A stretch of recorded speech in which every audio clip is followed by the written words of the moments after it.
Well, faulty assumptions that individuals make during the planning process. Today we're going to take a look. Stay tuned for Prudent Money.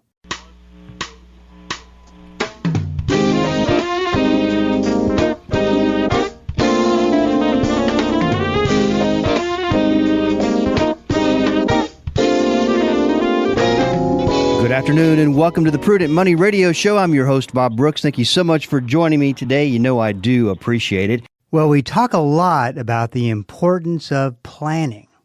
Of course, the answers and eventually the path that the individual is going to plan for is based on assumptions.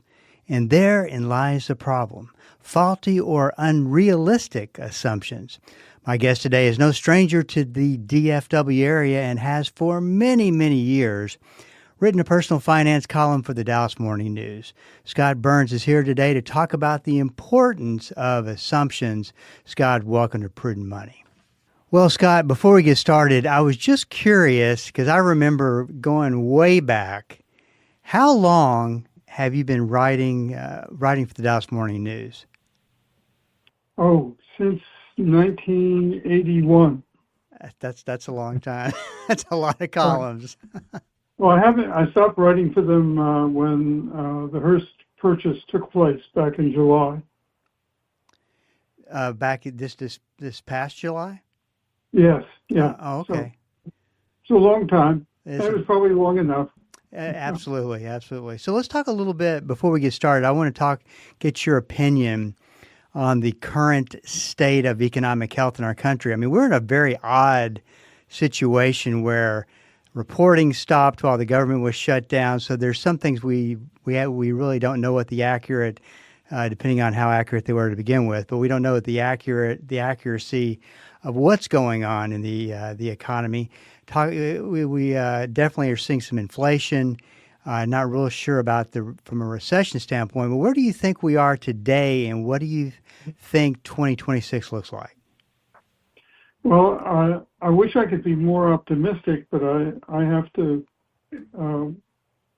be very cautious. Yes. For a number of reasons. One, you mentioned all the uncertainty, and basically we're flying blind. We have a president who willfully rejects people who give him information he doesn't want to receive, and who creates new uncertainties by the day and bypasses all the normal processes. So we are really flying blind. And I think that's changing people's behavior. We have people there have been multiple articles on people retrenching across the board.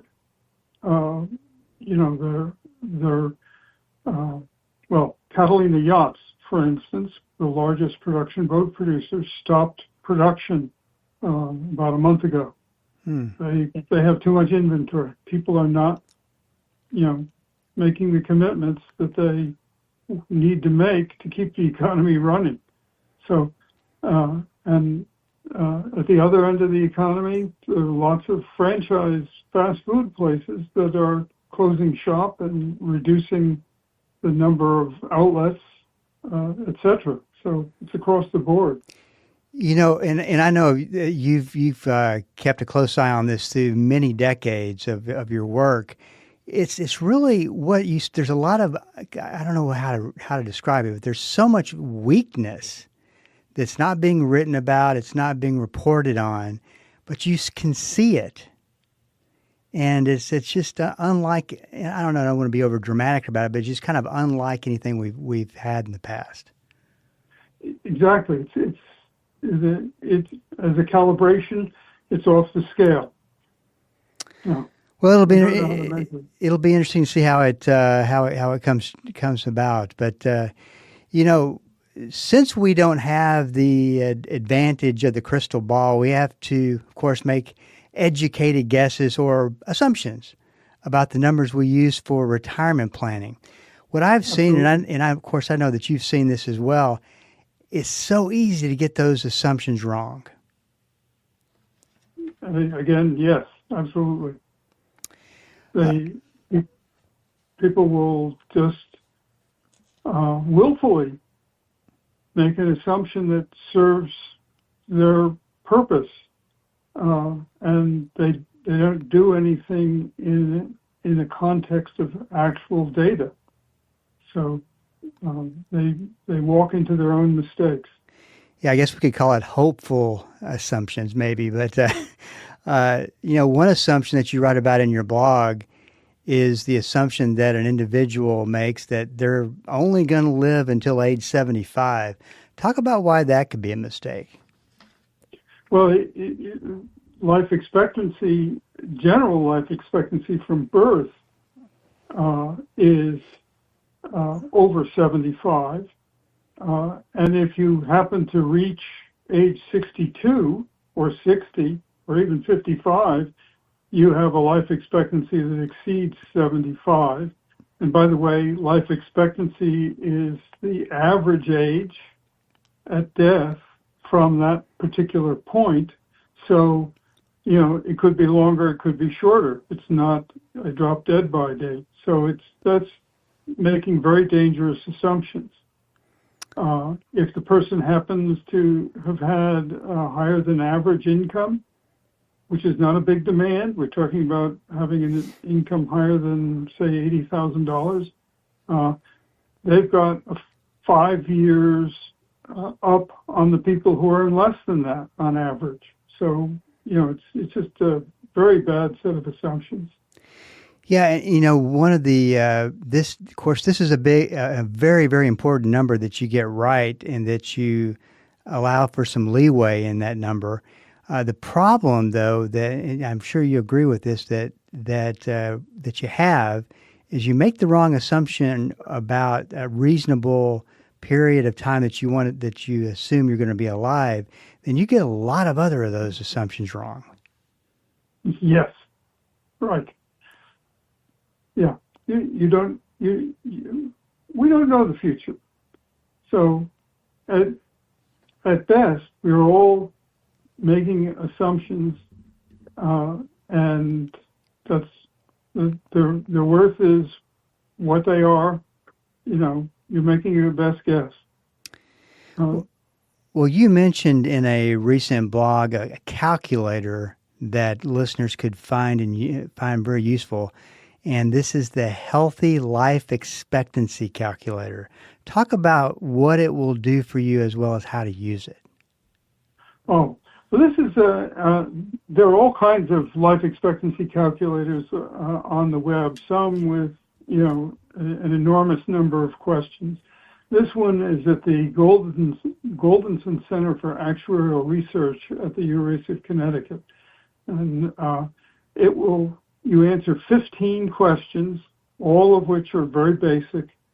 Your age, your sex, some assessment of your health, and some other details. And it will project two numbers, your life expectancy in the absolute and your healthy life expectancy. And there is a difference. And how you answer those questions will determine how big a spread there is between your absolute life expectancy and the number of years of that you will live with significant disabilities. So, for instance, suppose somebody has yet to hear about the fact that smoking causes cancer and dozens of other maladies. That person, their life expectancy in the whole will be shorter, but their healthy life expectancy will be significantly shorter, so they can expect to live many years in ill health. One consequence of which is that they will have much higher medical expenses while they're being miserable and going broke. It's interesting, Scott. I was just thinking about these calculators, and with today's technology, today's algorithms and calculations and actuarial tables, all of that information wrapped up in one, these calculators should be pretty accurate. I think This one is, I think as they put in more details and try to slice the data more and more, you get to a point of diminishing returns where right. The data, there's too much variation and uncertainty in those results, and you don't know the sample they're drawing from, because the more questions you ask, probably the smaller the sample of people. Well, talk a little bit, about expenses. Obviously, that's a very important number that you come up with, and you get pretty close, at least. How do you tell people to figure out your expenses, especially when you may be 10 years away from retirement? What I personally rely on is the relationship of my promise-based income, that is, income from Social Security. I have a pension. I'm very lucky, because not very many people do, and or, say, a life annuity. That's your promise-based income. And if your expected expenses are covered by that, it really changes your way of looking at the rest of your assets. So I try to keep our core expenses, the stuff we feel we can't live without, within those two, the promise-based income. Everything else is basically gravy and goes for the things that we can cut back on if we have a need to. Scott, that brings up a question, and there's people have diverse opinions about annuities, and the way I've looked at it is that there are some great programs out there, and there's some not so great programs out there. You got to be careful what you get. What are your feelings about the income producing annuities at retirement? Well, they're generally negative, because I believe that deferring Social Security is the best annuity you can buy by deferring income. When I start looking at that stuff carefully, I tend to favor getting one that doesn't depend on your life expectancy. For instance, you can buy annuities that are basically term annuities where you say, all right, I want a 10-year payout. Basically, you're lending your money to an insurance company. Those tend to have better rates of return right. than the things that are based on the life tables. So you'll have a higher draw, and again, you're only dealing with probabilities here. If you have a 15-year payout, well, that can cover like 80% of the years you're likely to be alive, depending upon your age. For ancient me at 85, if I have a 15-year payout, my heirs would be receiving payments, most likely. Sure. This is Bob Brooks, and you are listening to the Prudent Money Radio Show. Thanks so much for joining me today. I do appreciate it. Personal finance columnist Scott Burns is here with me today. If you want more information, you want to go to a great website. Scott, I appreciate websites like that you've put together, because you could just go there and you can get so much great information and education. It's not costing you anything, which is great as well. You can go to scottburns.com, real easy to remember, and go check that out. This is a big one though, right here, Scott. And where I feel personally, get your opinion on it, where people are making some grave mistakes, and that is, you got to pick out a rate of growth that you're going to average. And I see people getting too aggressive with that number, basing it on the assumption, or a sample size of the last 10 years, which has been great, but that doesn't mean it's going to do the same thing in the future. How would you advise a person to pick a growth rate that is reasonable? Uh, boy, that's that puts you in the center of a growing argument. Uh, uh, so let me give you a range there. First, the mistake of just based on recent returns is a gigantic mistake because right. they are historically so favorable.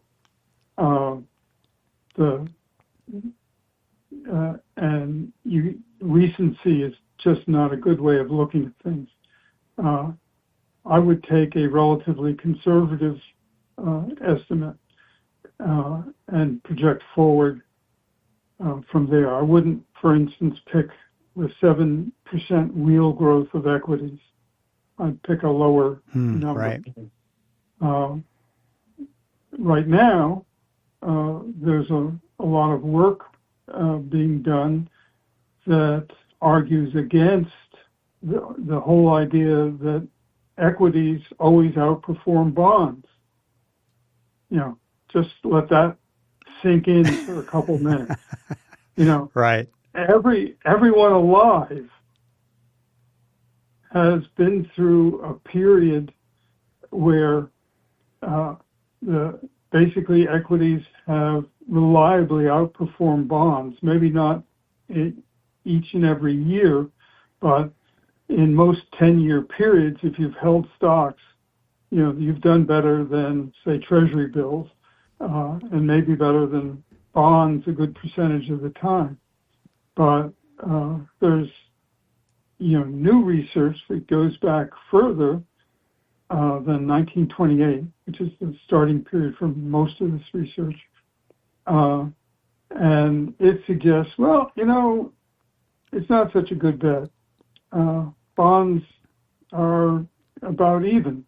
So if that's the case, it starts making you think of something like Treasury inflation-protected securities, or at least being more fond of bonds than Wall Street would suggest. Wall Street is very big on suggesting that equities are good forever. Oh yeah, definitely. I mean, what do you think about bonds today? I mean, it's been a long 4 or 5 years in the bond market, and my concern is, we talk about potential problems that we could be facing from an economic standpoint. I love your opinion on this. I've felt very strongly that wherever the next crisis lands, it's going to be a debt-driven bond market type event. What do you think? I'm with you, Bob. I think it's all about debt. It's all about liquidity and measuring the ability of debtors to fulfill their promises for payments. And those debtors it's not just you and me with, if we have car loans. I mean, we don't, but there are lots of people out there who can't replace their car because they're already upside down on it. And it would be financially impossible for them. That's one of the reasons the used car market is so weird. And that repossessions are going up. So,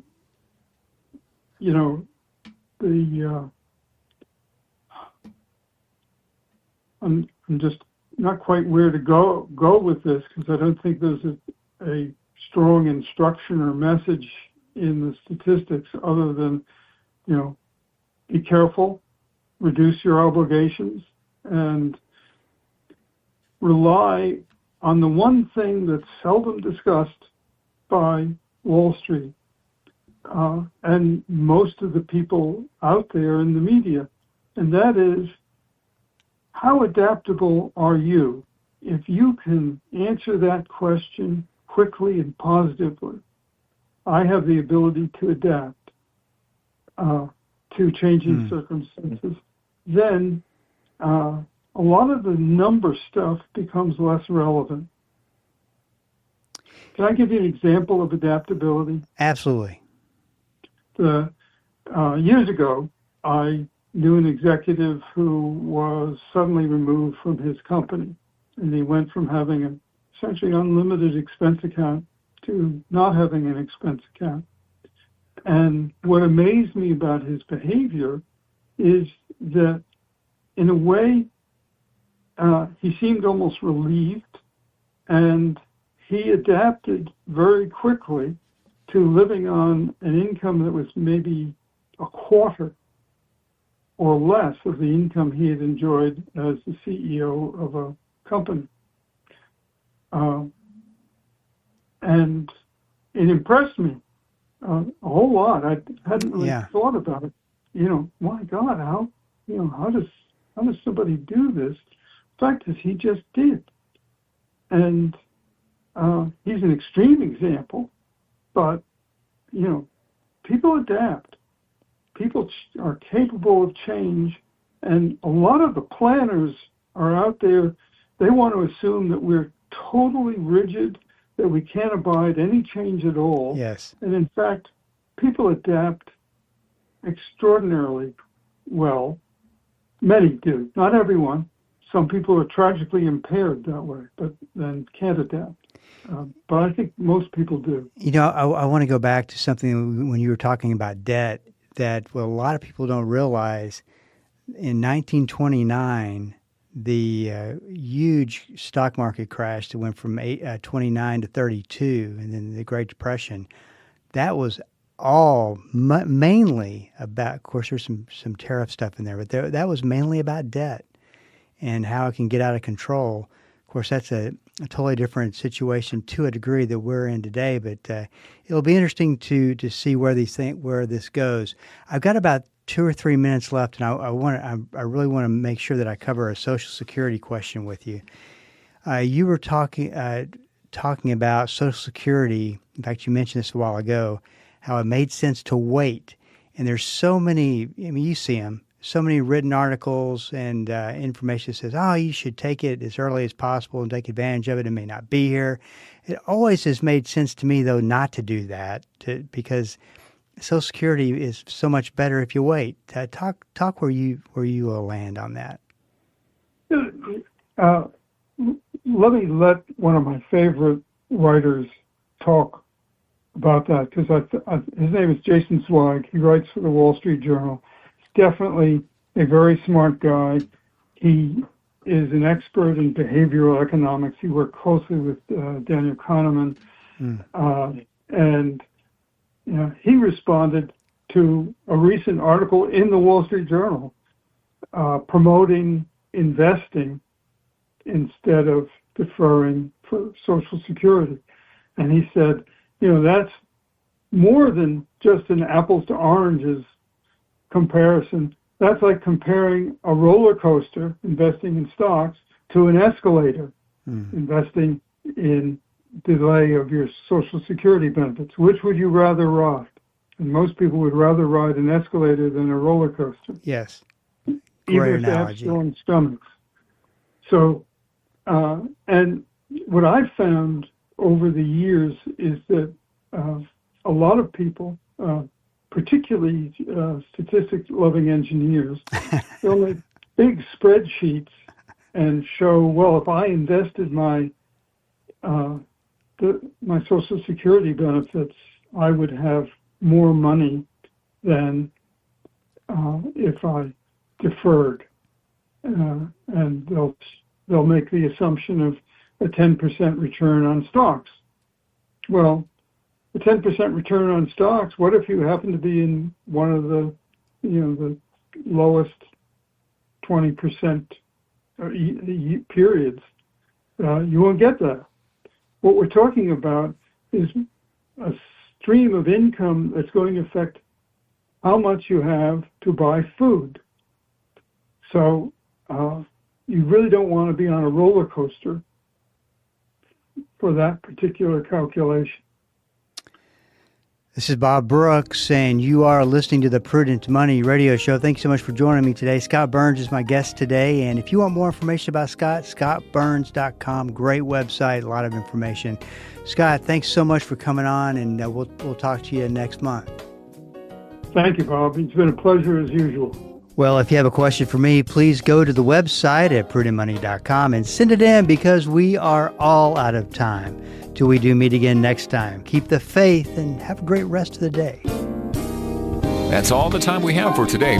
Questions or comments for Bob, or to find out more great information like what you've just heard, visit www.prudentmoney.com. Be sure to join Bob Brooks again for the next edition of Prudent Money.